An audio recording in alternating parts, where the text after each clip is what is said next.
Hey guys, मैं हूं अश्विन। इस वीडियो में हम बनाने वाले हैं इस अमेजिंग एलईडी क्यूब को। ये एक 4x4 एलईडी क्यूब है और इसमें मैंने काफ़ी सारे एनिमेशन सेट किए हैं। इस वीडियो में मैं आपको बताऊंगा कि इसे स्टेप बाय स्टेप कैसे बनाना है और साथ ही में इसकी वर्किंग भी समझेंगे। तो इस वीडियो को लास्ट तक ज़रूर से देखना। तो चलिए इसे बनाना स्टार्ट करते हैं। तो गाइस, इसे बनाने के लिए हमें टोटल 64 एलईडी लाइट्स की जरूरत होगी। ये सभी 5 mm डायमीटर के हैं और यहाँ पर मैं ब्लू कलर के एलईडी लाइट्स का यूज कर रहा हूँ। आपको जो भी कलर पसंद है आप उस कलर के एलईडी लाइट्स का यूज कर सकते हो, लेकिन अब इनका यूज करने से पहले हमें इनको डिफ्यूज बनाना पड़ेगा। वो इसलिए क्योंकि ये सभी क्लियर टाइप है, जिस वजह से ये लाइट को आगे की तरफ फेंकते हैं। ऐसा ना हो और ये चारों ओर से ग्लो करे, इसलिए हमें इनको डिफ्यूज बनाना पड़ेगा। तो उसके लिए हमें इनकी बाहरी सतह को सैंड पेपर से घिसकर रफ करना पड़ेगा, कुछ इस तरह से। अब डिफरेंस देख सकते हो। अगर आप इस तरह से सैंडिंग करते हो तो आपको थोड़ा टाइम लगेगा, लेकिन अगर आपके पास ड्रिल मशीन है तो मैं आपको एक ट्रिक बताता हूँ। आपको प्लग पिन में से एक पिन को निकाल लेना है और उसके ऊपर टेप को चिपका देना है। ये छोटा सा अडेप्टर टाइप बन जाएगा। अब इसे ड्रिल मशीन में लगाना है। अब एलईडी को यहाँ पर इस तरह से लगाकर आसानी से सैंडिंग कर सकते हैं। अब आप बोलोगे कि इस तरह से एलईडी के लेग्स तो मुड़ जाएंगे, लेकिन गाइस ऐसा नहीं होगा। आपको सैंड पेपर को ज्यादा दबाना नहीं है, उसे हल्का प्रेस करके रखना है, आपका काम बन जाएगा। इसी मेथड से मैंने बाकी सभी लाइट्स को भी बना लिया है। अगर आप ये सब नहीं करना चाहते तो सिंपल आप इस टाइप के डिफ्यूज एलईडीज डायरेक्टली बाय कर सकते हो। अब हमें एलईडीज को प्रॉपर सेम डिस्टेंस पर सोल्डर करने के लिए एक फ्रेम बनाना पड़ेगा। तो उसके लिए मैंने प्लाईवुड में से एक पीस कट किया है। अब इस पर मैं कुछ इस तरह से 1-1 इंच की दूरी पर कुछ इस टाइप से मार्किंग कर देता हूँ। उसके बाद इन मार्किंग्स पर हमें 5 mm ड्रिल बिट से होल बना लेने हैं। तो यहाँ पर हमारा फ्रेम बन चुका है। अब एलईडीज को कनेक्ट करने के लिए वायर की जरूरत होगी। मैं यहाँ पर इस ब्रास वायर का यूज कर रहा हूँ, जो कि 21 गेज का है। इस तरीके का आपके पास जो भी वायर है आप उसका यूज कर सकते हो, बस उसमें सोल्डरिंग होनी चाहिए। इसे सीधा करना है और इसमें से लगभग 3 इंच के टुकड़े कट करने हैं। तो यहाँ पर मैंने काफी सारे टुकड़े कट कर दिए हैं। अब एलईडीज के दोनों लेग्स को कुछ इस तरह से मोड़ देना है और फ्रेम में एक एक करके लगाते जाना है। इनको आपको फ्रेम में कुछ इस तरह से लगाना है, माइनस प्लस का ध्यान रखते हुए। अब वायर लेना है और इनके नीचे से कुछ इस तरह से रखना है और सभी नेगेटिव्स को एक साथ कनेक्ट कर देना है। सोल्डरिंग करने के बाद एक्स्ट्रा लेग्स को कट कर देना है। ऐसा हमें हर लाइन के साथ करना है।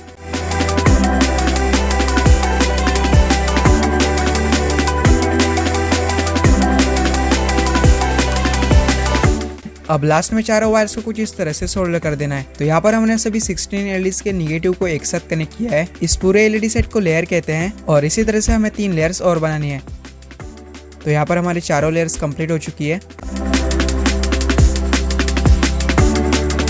अब आगे बढ़ने से पहले सभी लेयर्स को एक एक करके चेक कर लेना है, क्योंकि कोई एलईडी खराब है तो इसे अभी चेंज कर सकते हैं बिना किसी परेशानी के। बाद में काफी मुश्किल होगा। मेरे केस में चारों लेयर्स में से ये एक ही एलईडी खराब है, तो इसे मैं चेंज कर दूंगा। अब हमें चारों लेयर्स को एक के ऊपर एक 1-1 इंच की दूरी पर सोल्डर करना पड़ेगा। इस बार हमें थोड़े लंबे वायर की जरूरत होगी, लगभग 4 इंच के टुकड़ों की। इन लेयर्स में जो एलईडी के पॉजिटिव लेग्स है उनके साथ हमें इन वायर्स को बराबर 90 डिग्री एंगल पर सोल्डर करना है। लेयर में 16 एलईडीज है, तो हमें ऐसे 16 वायर्स को सोल्डर करना पड़ेगा। फिलहाल के लिए मैं यहाँ पर 4 कोनों में 4 ही वायर्स को सोल्डर कर रहा हूँ। अगले लेयर को बराबर 1 इंच की दूरी पर रखने के लिए मैंने कार्डबोर्ड में से 1 इंच चौड़ाई के 2 पीस कट किए हैं। इनको कुछ इस तरह से दोनों लेयर्स के बीच में रखना है और नीचे वाले हर एलईडी को उसके ऊपर वाले एलईडी के साथ सोल्डर करना है, कुछ इस तरह से। अब कार्डबोर्ड को निकाल सकते हैं। 16 वायर्स में से 4 कंप्लीट हो चुके हैं। इसी तरह से हमें बाकी 12 वायर्स को भी सोल्डर करना है। तो यहाँ पर मैंने सभी वायर्स को सोल्डर कर दिया है। अब एक्स्ट्रा लेग्स को कट कर देना है। बिल्कुल सेम इसी तरह से हमें बाकी 2 लेयर्स को भी सोल्डर कर देना है। तो गाइस, मैंने बाकी 2 लेयर्स को भी सोल्डर कर दिया है। देखने में किसी बिल्डिंग की तरह लग रहा है। ये 4 लेयर्स हैं जहाँ पर हमने एलईडी के नेगेटिव्स को जोड़ा है और इस वायर पर हमने एक लाइन के चारों एलईडीज के पॉजिटिव्स को जोड़ा है। इसे कॉलम कहते हैं। इसी तरह से सभी कॉलम्स है। अब यहाँ पर मैंने इसके लिए प्लाईवुड से बेस बनाया है और इसके ऊपर वायर्स के लिए छोटे छोटे होल्स भी बनाए हैं। तो इसे मैं इसके ऊपर फिट कर देता हूँ। ये सीधा यहाँ पर लगे, इसलिए मैं यहाँ पर आइसक्रीम स्टिक्स भी लगा रहा हूँ। उसके बाद अंदर से हमें वायर्स को इस तरह से मोड़ देना है और ग्लू गन से चिपका देना है। अब हमें लेयर्स के लिए भी वायर्स को सोल्डर करना होगा। तो एक एक करके मैं सभी को सोल्डर कर देता हूँ।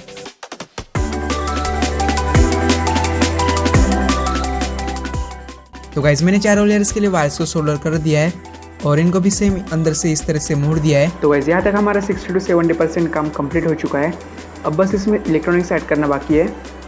तो चलिए इसमें इलेक्ट्रॉनिक्स ऐड करते हैं और साथ ही में इसकी वर्किंग भी समझेंगे। इसे कंट्रोल करने के लिए हम इस आर्डिनो नैनो बोर्ड का यूज करने वाले हैं। इस एलईडी क्यूब में टोटल 64 एलईडीज हैं। इसमें अलग अलग एनिमेशंस दिखाने के लिए हमें हर एक एलईडी को इंडिपेंडेंटली कंट्रोल करना होगा। अगर हम एक एक एलईडी को एक एक पिन से कनेक्ट करते हैं तो इस तरह से हमें टोटल 64 डिजिटल आउटपुट पिन्स की जरूरत पड़ेगी। लेकिन किसी भी माइक्रो कंट्रोलर में इतने ज्यादा पिन्स नहीं होते, इसलिए हमने एलईडीज को 4 लेयर्स और 16 कॉलम्स में ग्रुप किया है। अगर हम एक बार में सिर्फ एक ही लेयर को ऑन करते हैं तो पूरा एलईडी क्यूब सिर्फ 20 पिन से ही कंट्रोल किया जा सकता आता है 4 लेयर्स के लिए 4 पिंस और 16 कॉलम्स के लिए 16 पिंस इस तरह से। और एलईडी क्यूब इसी तरह से काम करता है जिसमें एक टाइम पे सिर्फ एक ही लेयर ऑन की जाती है और इस टेक्निक को मल्टीप्लेक्सिंग कहा जाता है। तो अब हमें 20 डिजिटल आउटपुट पिंस की जरूरत है। इस आर्डिनो नैनो बोर्ड में 14 डिजिटल इनपुट आउटपुट पिंस होती है जिसमें से पिन 0 और पिन 1 सीरियल कम्युनिकेशंस के लिए रिजर्व होती है, लेकिन अगर हमें जरूरत पड़ती है तो इनको नॉर्मल डिजिटल पिंस की तरह भी यूज किया जा सकता है। और इसके अलावा नैनो बोर्ड में 8 एनालॉग इनपुट पिंस भी होती है, लेकिन अगर हमें जरूरत पड़ती है तो इनमें से A0 से लेकर A5 तक पिंस को भी हम डिजिटल आउटपुट की तरह यूज कर सकते हैं, लेकिन A6 और A7 पिन को छोड़कर वो सिर्फ एनालॉग इनपुट के लिए काम करती है। तो इस तरह से हमारे पास total 20 digital output pins available हो जाती है। अब कनेक्शंस पर आते हैं। तो अब सभी कॉलम्स को हमें एक एक करके D0 से लेकर A1 पिन तक कनेक्ट करना है। एग्जाम्पल के लिए मैंने यहाँ पर 4 ही वायर्स को कनेक्ट किया है। क्यूब के किसी भी एक साइड को फ्रंट साइड समझनी है और उस तरह से मार्किंग करनी है और उस हिसाब से कनेक्शंस करने हैं। आर्डिनो पिन 5 वोल्ट देती है और एलईडी 3 वोल्ट की है, इसलिए करंट लिमिटिंग के लिए एक रजिस्टर लगाना पड़ेगा। तो यहाँ पर हमें हर एलईडी और पिन के बीच में 330 ओम का रजिस्टर लगाना है। अब सर्किट को कंप्लीट करने के लिए हमें लेयर को ग्राउंड से कनेक्ट करना होगा, क्योंकि हमें लेयर्स को एक एक करके ऑन करना है, इसलिए हम लेयर्स को डायरेक्टली ग्राउंड से कनेक्ट नहीं कर सकते। इसलिए हमें ट्रांजिस्टर की जरूरत होगी, ताकि जब आउटपुट पिन लेयर को ऑन करने के लिए सिग्नल भेजेगी, ट्रांजिस्टर ऑन हो जाएगा और लेयर को ग्राउंड से कनेक्ट कर देगा, जिससे सर्किट कंप्लीट हो जाएगा। आउटपुट पिन और सभी ट्रांजिस्टर के बेस पिन के बीच में हमें 1K का रजिस्टर लगाना है। लेयर्स को हमें बचे हुए A2 से लेकर A5 पिन तक कनेक्ट करना है। ये लेयर 1 है जो सबसे बॉटम वाली है, दूसरी उसकी ऊपर वाली है। इसी तरह से आपको बाकी लेयर्स को भी कनेक्ट करना है। तो गाइस आपको कनेक्शन समझ में आ गए होंगे, तो चलिए अब इनको मैं प्रैक्टिकली कर देता हूँ।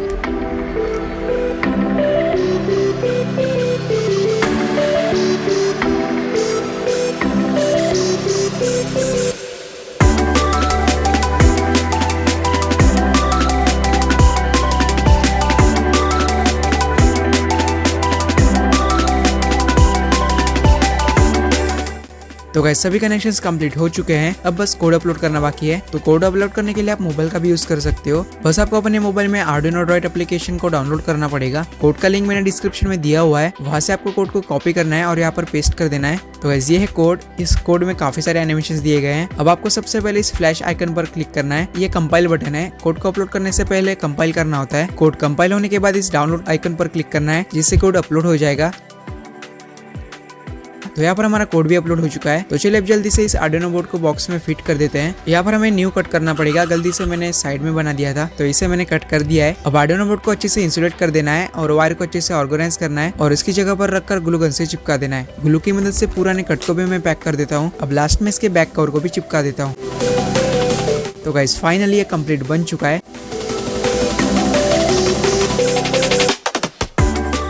इसे चलाने के लिए आप किसी भी 5 वोल्ट चार्जर का यूज कर सकते हो या फिर इसके अंदर बैटरी भी फिट कर सकते हो। तो गाइस देख सकते हो ये ऑन हो चुका है। इसमें अलग अलग 30 एनिमेशंस है। देख सकते हो कि कितना मस्त दिखाई दे रहा है। आपको मोबाइल में उतना अच्छा नहीं दिख रहा होगा, लेकिन अगर आप इसे रियल में देखोगे तो आपको बहुत अच्छा लगेगा। मैंने आपको मल्टीप्लेक्सिंग के बारे में बताया था। मल्टीप्लेक्सिंग एक टेक्निक है जिसमें एलईडी क्यूब को कंट्रोल किया जाता है, जिसमें एक बार में सिर्फ एक ही लेयर ऑन होती है, उसके बाद वो बंद होकर दूसरी ऑन होती है, उसके बाद वो बंद होकर दूसरी। इस तरह से उस एक्टिव लेयर में हम कॉलम्स को एनिमेशंस के हिसाब से ऑन ऑफ करते हैं। इस तरह से प्रोसेस चलता रहता है। तो अब क्वेश्चन है कि हमें पूरा एलईडी क्यूब ऑन होते हुए क्यों दिख रहा है? वो इसलिए क्योंकि लेयर्स को इतनी जल्दी स्विच किया जा रहा है कि हमें आंखों से दिखाई नहीं दे रहा है, जबकि असल में एक बार में सिर्फ एक ही लेयर ऑन हो रही है। तो गाइस आपको समझ में आ गया होगा कि ये वर्क कैसे करता है। इसका कनेक्शन डायग्राम कोड लिंक मैंने डिस्क्रिप्शन में दिया हुआ है, वहां से इजीली डाउनलोड कर सकते हो। आपको इस वीडियो से कुछ वैल्यू मिली है तो इस वीडियो को लाइक जरूर से कर देना और चैनल को भी सब्सक्राइब कर सकते हो। तो मिलते हैं ऐसे ही किसी इंटरेस्टिंग वीडियो में, तब तक के लिए बाय।